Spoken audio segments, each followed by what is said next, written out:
Swayam Prabha. Digital India. Educated India.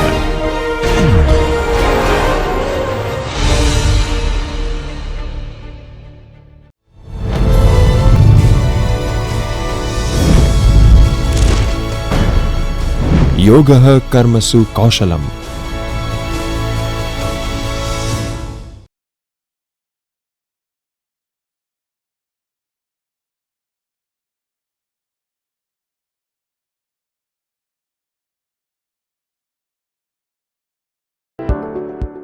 Use of visual aids. Hello viewers, I am Dr. Rinki Menon, Assistant Professor presently working at Sri Narayana College of Commerce, Gujarat University. Today, I would be delivering a lecture in the subject of business communication. The course objective. The course aims to make students understand the basic concepts of business communication and develop conceptual clarity and logical skills so that they can use them. The course content.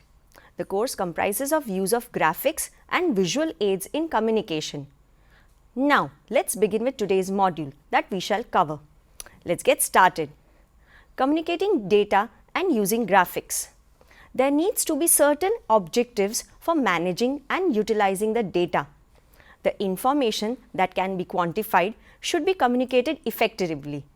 The principles of ethics and effectiveness can be applied by selecting a specific design and then bringing in suitable graphical representation. The graphics can be used as a visual aid in a document. Communicating data. Before you can interpret quantitative data, the elements must be classified, summarized and condensed into a manageable size. Statistical analysis breaks down large amounts of information and makes it easier to understand.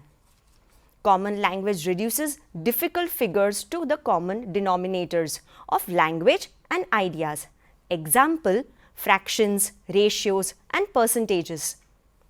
Common language involves the use of indicators other than actual count or quantity. Example, Dow Jones provides a measure of stock market performance and is certainly easier to understand than the complete New York Stock Exchange. Remember, reports are communication media and everything possible should be done to make sure communication occurs. Using graphic aids. Condensing massive amounts of data into composition format is difficult and ineffective. Report writers design visually appealing graphics that is appropriate to present the relevant data in an easily understandable manner. Graphic. Graphic is used to refer to all types of illustrations used in written and spoken reports. Example, tables, bar charts, line charts, pie charts, pictograms, maps, flow charts, diagrams and photographs. Graphics have basically three purposes: clarify, simply and reinforce.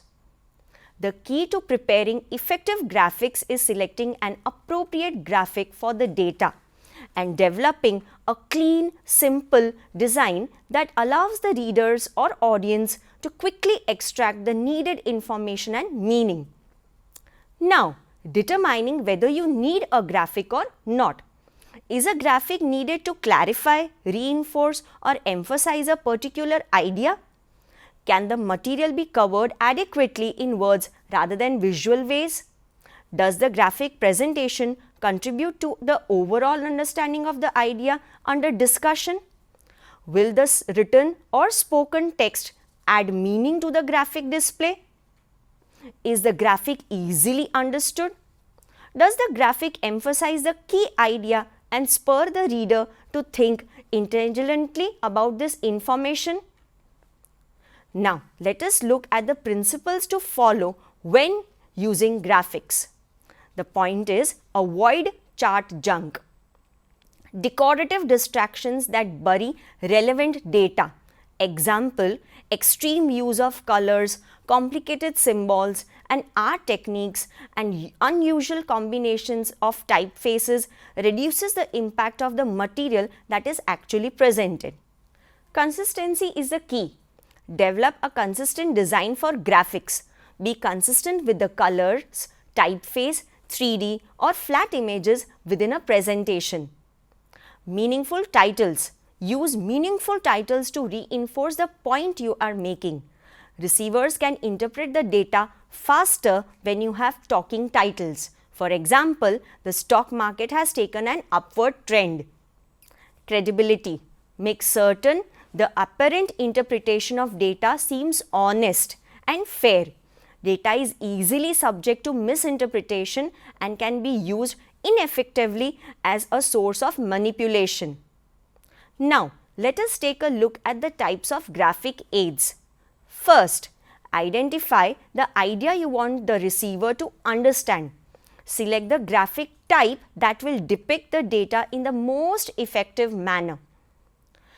Going to that, first is tables. A table represents data in columns and rows, which aid in clarifying large quantities of data in a small space. Number tables and other graphic consecutively throughout the report. Give each table a title that is complete enough to clarify what is included without forcing the reader to review the table. Label the columns of data clearly enough to identify the items. Indent the second line of a label for the rows.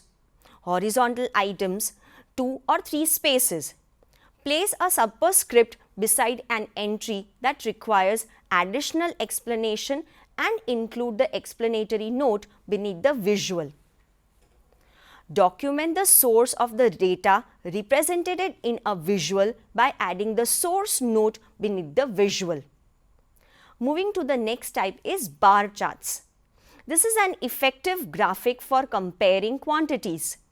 Can be horizontal or vertical. Avoid visual distortion that could exaggerate the data. Position chronologically or in some other logical order. Use of colors to convey meaning, such as using variation in colors to distinguish among the bars when the bars represent different data. Avoid large surfaces of bright colors that may be tiring to the audience and distract the data. Avoid fancy formatting such as 3D that make the values more difficult to distinguish. Function and precision are the key for using bar charts. Keep labeling simple to reduce clutter and increase readability. To determine labeling needs, consider audience use of data. Useful types of bar charts. Now let us take a look at the different types of bar charts. Group bar charts are known as the clustered bar charts. They compare more than one quantity. Segmented bar charts. They are subdivided, stacked bar or 100% bar charts. They show how components contribute to a total figure. Next type of bar chart is pictograms. It uses picture or symbols to illustrate objects, concepts or numerical values. For example, icons. A picture of an envelope can be used to represent emails. The Gantt chart. Another variation of the bar chart is useful for tracking the progress towards completing a series of events over time, for example, the production cycles. The next type of graphical representation is line charts. It depicts changes in quantitative data over time and illustrates trends. Use the vertical axis for amount and the horizontal axis for time. Begin the vertical axis at 0. Divide the vertical and horizontal scales into equal increments. The increments don't have to be the same for each, but consistent throughout each one. An area chart, cumulative line chart or surface chart is similar to a segmented bar chart because it shows how different factors contribute to a total. For example, useful when you want to illustrate changes in the actions of visitors to a company's website. The next visual presentation is pie charts. These, like segmented charts and area charts, show how the parts of a whole are distributed. It is effective when showing percentages, part of a whole, but they are ineffective in showing quantitative totals or comparisons. Position the largest slice or the slice to be emphasized at the 12 o'clock position. Label each slice and include information about the quantitative size like percentage, dollars, etc. of each slice. You may need to use a legend to describe each slice if a label doesn't fit. Draw attention to one or more slices for desired emphasis. Avoid using 3D type formatting that makes the values more difficult to distinguish. The next is maps. They show geographic relationship. It is generally used when the receiver isn't familiar with the geography. Flowcharts, a step-by-step diagram of a procedure or a graphic depiction of a system or organization. Used for long procedures or procedures that have branching decision points. For example, it can be used in a business hierarchy. Now, how to incorporate graphics in the text? Always give a text introduction to a graphic immediately preceding the position of the graphic. This avoids the receiver reading and perceiving the graph without explanation and forming their own conclusion without direction as to the graphic purpose and content. Patterns for incorporating graphic into text. The first step is to introduce the topic and identify their need for using such graphical representation. The second step focuses on showing the graphic aid following. Afterward, the sender can interpret it or let the readers do it by themselves and guide them through the process. The final step is the analysis of the data with a graphic aid. Once the graphic is introduced, it should be merged with the body of the text immediately. If a writer cannot fit an entire graphic diagram in one page, then he or she will have to ensure that it appears on the top of the next page. It is advisable not to repeat what the graphic already suggests, but to explain it further while analyzing or interpreting it. The central arguments should be emphasized more. The analysis may comprise of a summary that interprets the data or comparisons related to the information presented or extension of the data into supporting concluding results or outcomes that may be speculated. It is important that the transition appears to be natural and smooth when analyzing the graphic to move to the following point. It is advisable to use a naming system that holds across the body of the text. For instance, one may use graphics, figures, tables, etc. Now, after understanding the graphic aids, let us take a look at what are visual aids. Visual aids are items of visual manner such as graphs, photographs, video clips, etc. used in addition to the spoken information. So, what is the purpose of visual aids? Visual aids are chosen depending on their purpose. For example, you may want to summarize the information, reduce the amount of spoken words. For example, you may show a graph of your result rather than reading them out. You can clarify and show examples. Visual aids create more of an impact. For example, if your presentation is on health risk of smoking, you may show images of the effects of smoking on the body rather than describing this. You must consider what type of impact you may make beforehand. Do you want the audience to be sad, happy, angry, etc.? It emphasizes what you are trying to say. Visual aids make the points more memorable. They also enhance your credibility. They help to engage the audience and maintain their interest in the presentations. They make something easier for the audience to understand. So, now let us take a look at which type of visual aid should be used when. Table. A table is useful when many specific values need to be accessible. For example, comparing trial runs, displaying measured speed or mass. A scattered plot. A scatter plots are ideal when plotting many points where both the independent and dependent variables are numericals. Once the data is plotted, trend lines can be identified and drawn in Excel or other data softwares to suggest an appropriate relationship between the two variables.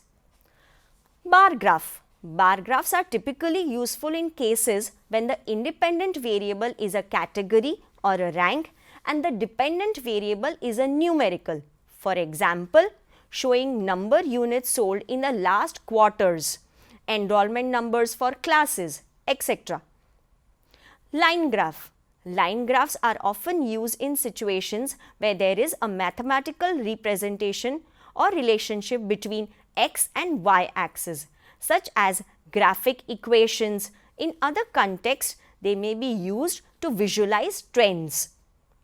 They can also be used to know the past or predictive and other dependent relationships. A pie chart.